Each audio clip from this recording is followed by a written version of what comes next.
Hi, I'm Tim Roble, and welcome to another episode of Adventure Athlete. Day 2 on working on my 1089 wrecker, getting ready to build this into an overland vehicle.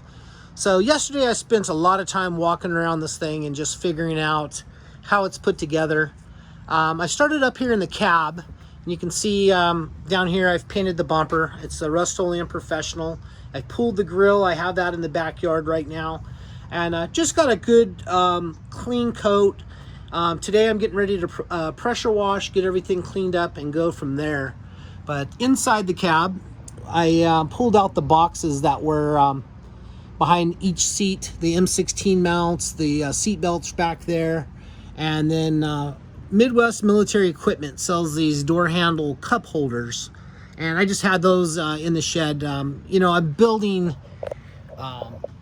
this truck off of pretty much eBay and Amazon. I'm having stuff show up here. I'm not running around getting a whole lot of stuff. So I'm on my Amazon card, I get 5% back.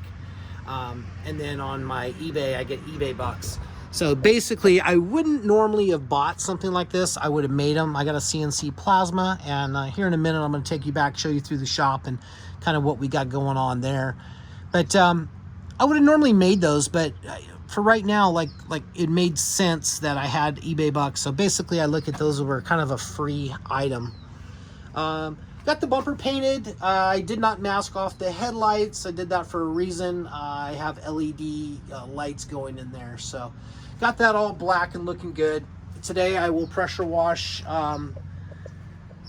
back here, get this motor kind of clean. But I mean, honestly, this is how came from FMTV Sales, Martin up there in Oregon. And this hasn't been washed, this hasn't been detailed or anything, and I'm going to do that today. But I mean, it's in phenomenal shape. So today I'll work on kind of getting everything clean. I'll get this all up here prepped. I have the Dynomat sound deadening and heat shield that I'm going to go ahead and install there. Working through a process here. I'm enjoying every minute of it. This truck is amazing. I am so happy that I chose this platform, and I can't thank Sean Filner enough.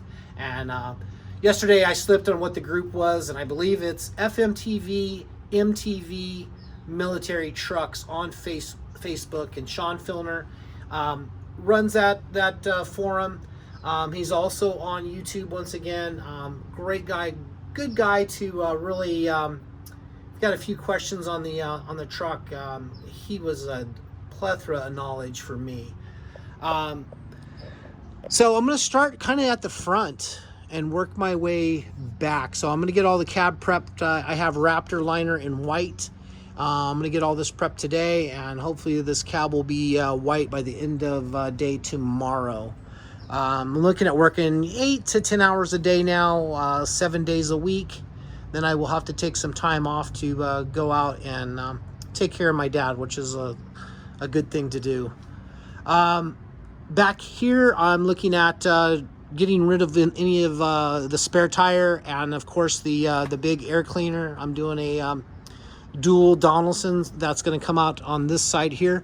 If anybody's removed all of this, I'd be anxious to hear from you in the comments or whatever about how you did that. I see all the lines. I guess these are AN lines from the looks of them. I guess I'm just going to cap and plug some stuff. Kind of a big task, but getting all this out of there and getting everything ready for building the habitat. Once again, the transmission cooler is sitting up above the frame rails. I want to knock this down to a lower level.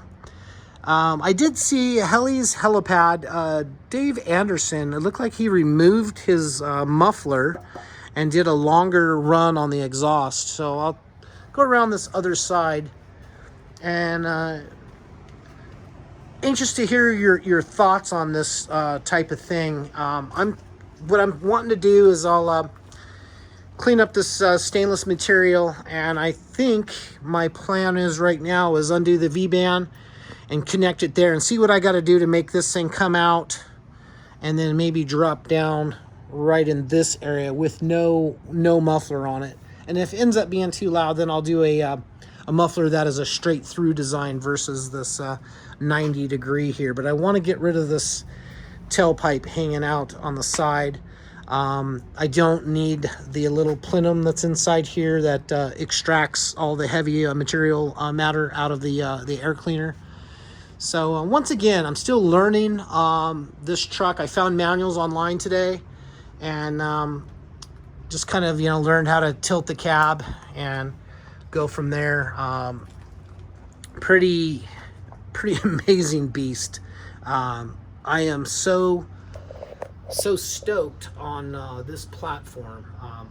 I would actually be disappointed in myself if I would have bought a F550. I really would have, because this thing is just a monster, and with 4,700 original miles on it, it's a brand new truck that's basically sat for 20 years.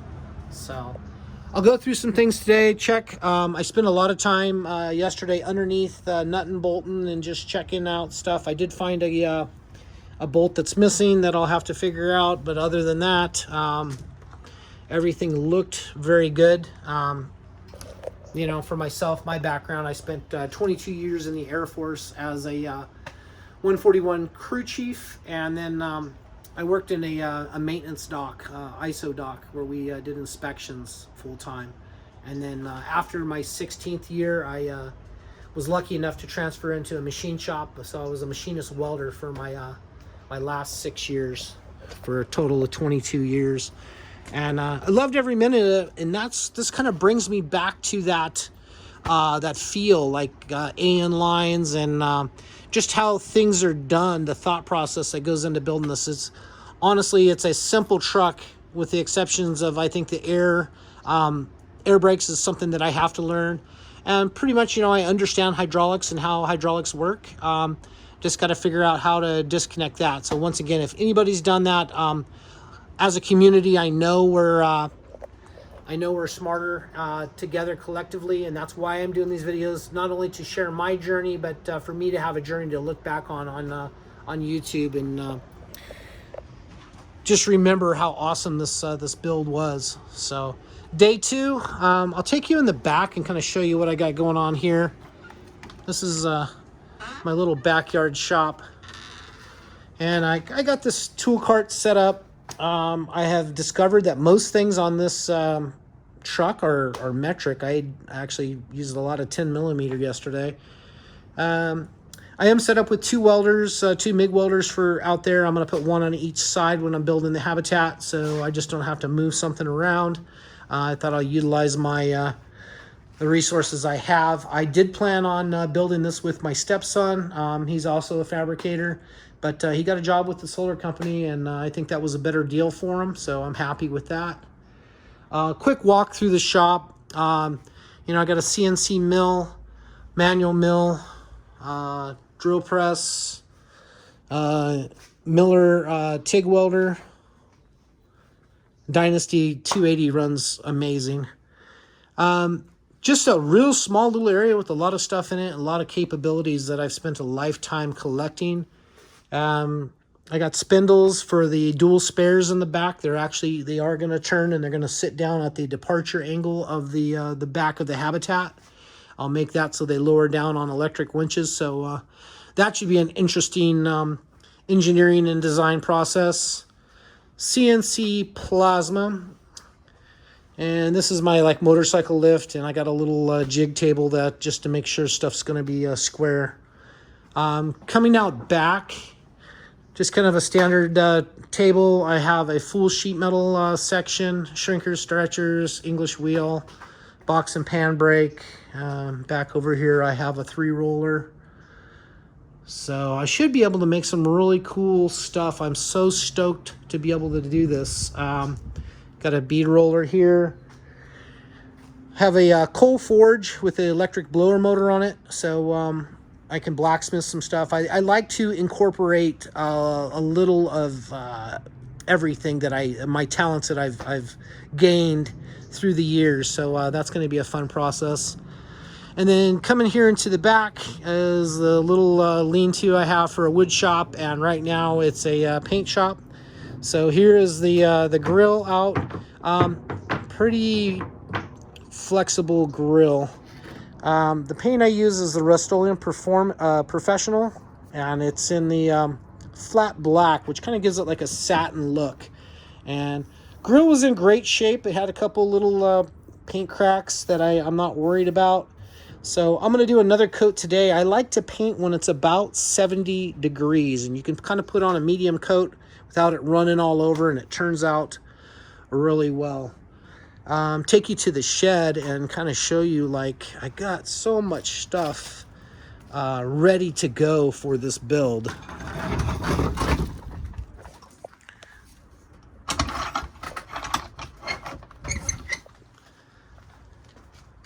So got the boxes and everything out of the truck, and I'm just kind of using these as storage for everything that comes out of the truck. But, you know, I got 7 gallons of Herculiner that I'm going to do for the marine grade plywood for the floor. I have a residential DC refrigerator. I also have the Snowmaster for it. 1,500 watts of solar, 5,000 watt pure sine inverter, like 1,100 amp hours of lithium ion batteries. The T-Rex protective coating, that's going to be on the cab, so there'll be a white bed liner, and then the sheet metal on the cab is going to be white. I do have the mirrors off. I've got those pulled yesterday. I bought Freightliner mirrors to put on it, just kind of update the look, and I thought that was a cool addition. I got the Dyno, what is this called? Dyno Matte hood liner, and I got 2 different brands there, so I'm going to see which one's the best. I'm going to put the thicker one on the outside, and then I'm going to do another layer inside and different stuff. So the interior at some point is going to have a full interior in it with, you know, nicer leather seats that are heated, and putting an air conditioner inside. I have cruise control for it already, so a lot of things going through my head. As you can tell, I am super stoked right now. Like, I didn't even sleep. I thought, as tired as I was last night, I think I did a total of like 8 hours yesterday. I quit about 6 o'clock, and I still woke up just 6 o'clock this morning, just ready to go. This project is something that's really cool. You know, I'm not a big money guy. I've just worked hard my whole life and collected tools. And this, I look at this type of thing right here as just like a passionate, maybe a final project for me. You know, I'm not looking at doing these for a business or building them for other people. I have a buyer for the adventure truck. I'm just not ready to let it go yet. I want to make sure, you know, these are polar opposites. This truck is set up to fit in a parking spot, and, you know, we lived out of this for 3.5 months there at Newport Dunes this summer, and this truck really does everything that I wanted to do.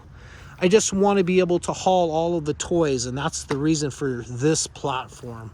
So that's kind of my whole thought process on this.